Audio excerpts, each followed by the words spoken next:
All right, so why is Burberry London so damn popular with the fragrance community? Well, let's look at this fragrance because I get a powdery wood.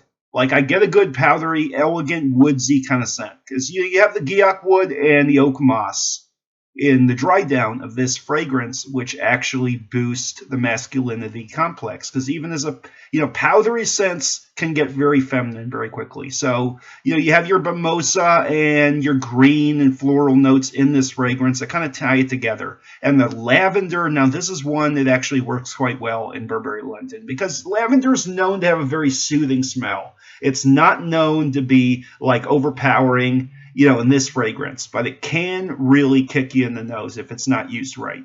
This is the one use of lavender where it actually works quite well. So it has a very soothing, powdery, enigmatic, kind of mood-lifting scent. And this has some boozy notes too. It has that port wine kind of booziness to it. So the Burberry London is really a good club scent. It's a very good smell.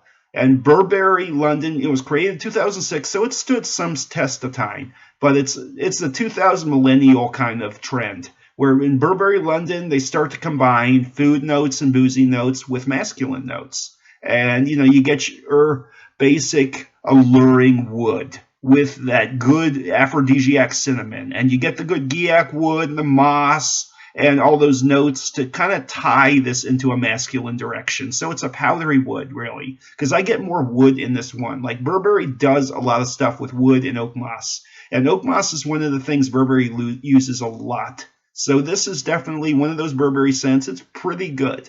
Like you definitely might want to wear this one on a date. It does have a lot of appeal.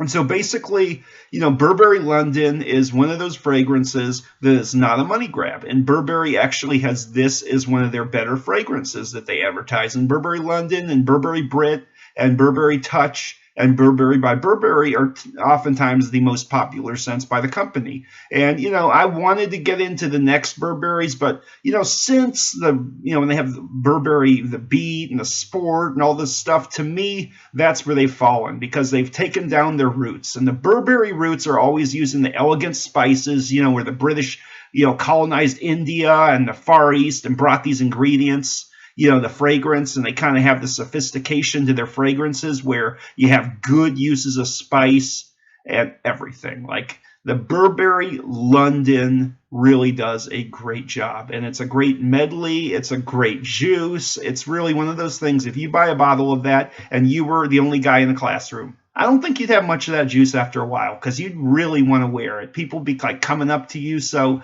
it's one of those scents people talk about as panty droppers. So I would definitely recommend this one. It definitely does a good job for what it's supposed to do. And, it has a kind of stereotypical fragrance backbone, but the boozy notes and the semi-gourmandish finish make this one worthy of purchasing because it has a boozy feel to it. And Pure Malt kind of competes against this too. They're both in that kind of very enigmatic, popular kind of trait. And we know that base notes Fragrantica, you have love for this scent. So it's definitely recommended. And, hope this review helps.